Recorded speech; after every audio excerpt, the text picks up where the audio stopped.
देखिए अमित, पहलगाम टेरर हमले के बाद भारत और पाकिस्तान के बीच तनाव जो है वो काफ़ी बढ़ चुका है। नियंत्रण रेखा पर लगातार पाकिस्तान की तरफ से सीज़ फायर वायलेशन हो रहा है। हालांकि स्मॉल आर्म्स का इस्तेमाल किया जा रहा है, लेकिन भारतीय सेना के जवान जो है मुस्तैदी के साथ हर होने वाली कार्रवाई का जो है जवाब दे रही है।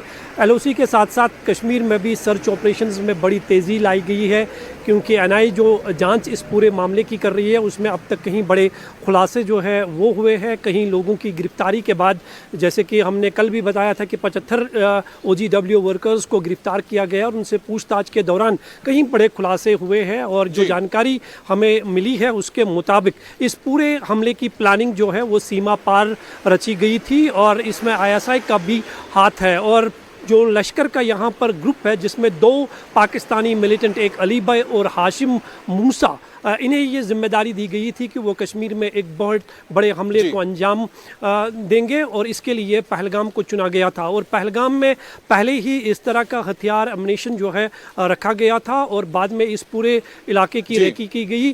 कहीं टूरिस्ट जो स्पॉट पहलगाम में है उनका जायज़ा लिया गया और बेताब वैली के बाद जो है लास्ट मोमेंट पे इस प्लान को बदल दिया गया और फिर बाइसरन में इस हमले को अंजाम दिया गया है। तो फिलहाल इस पूरे मामले की तहकीकात जो है वो जारी है और हर एंगल से तहकीकात की जा रही है और लगातार छापेमारी भी है वो हो रही है। और कहीं लोगों को आज रात में भी डिटेन किया गया है, उनसे भी पूछताछ की जा रही है। जाहिर सी बात है कि जो पहलगाम हमला हुआ था उसके बाद ही भारत ने जो कड़ा रुख अख्तियार किया है और आतंक के जो पनाहगार है और जो आतंक के सरपरस्त है उनके खिलाफ अपनी मुहिम छेड़ी है, जिसके चलते पाकिस्तान फरफरा रहा है। लेकिन इस बीच पाकिस्तान भी लगातार LOC पर फायरिंग भले ही कर रहा हो, लेकिन भारत ने अपनी ताकत में और इजाफा कर लिया है। आपको बता दें कि भारत में ही बना हुआ स्वदेशी हेलीकॉप्टर ध्रुव को एक बार फिर से फ्लाइंग के लिए इजाजत दे दी गई है। कुछ दिनों के लिए उसे ग्राउंड किया गया था, कुछ टेक्निकल इश्यूज थे जिसे दुरुस्त कर लिया गया। लेकिन इस वक्त जब हालात तनावपूर्ण है पाकिस्तान के साथ, इस वक्त बॉर्डर पर तनातनी के माहौल है, उसमें ध्रुव को एक बार फिर से ऑपरेशनल क्लियरेंस मिल जाना एक बहुत बड़ा, आप कह सकते हैं कि जीवनदान है इस वक्त फोर्सेस के लिए। क्योंकि चाहे ट्रूप्स को ले जाना हो, चाहे जो रसद है सामग्री पहुंचाना हो LOC के दुर्गम इलाकों में, वहां पर ये बहुत ही कारगर है। दूसरी बड़ी बात है कि जो ध्रुव का कॉम्बैट वर्जन है जिसे हम रुद्र कहते हैं, उसमें भी इस्तेमाल किया जाता है, हथियार लगे होते हैं, हथियारों से लैस रहता है, जिसके जरिए फॉरवर्ड पोजीशन में जब भी सेना मूव करती है तो पाकिस्तानी जो टारगेट्स हैं, पाकिस्तानी जो टैंक्स हैं, उनको निशाना बनाया जा सकता है। कुल मिलाकर ध्रुव का, रुद्र का फोर्सेस के साथ एक बार फिर से वापस आ जाना इस इमरजेंसी के दौरान बड़े मायने रखता है, भारत की ताकत को और बढ़ाता है। अब बात करते हैं कि किस तरह से कल फाइटर जेट्स ने अपना पराक्रम दिखाया था गंगा एक्सप्रेसवे पर। कल उत्तर प्रदेश के शाहजहांपुर के पास गंगा एक्सप्रेसवे पर 3.5 किलोमीटर लंबे इमरजेंसी लैंडिंग फैसिलिटी में भारतीय वायुसेना ने दिन में और रात में कॉम्बैट ड्रिल करके दिखाया।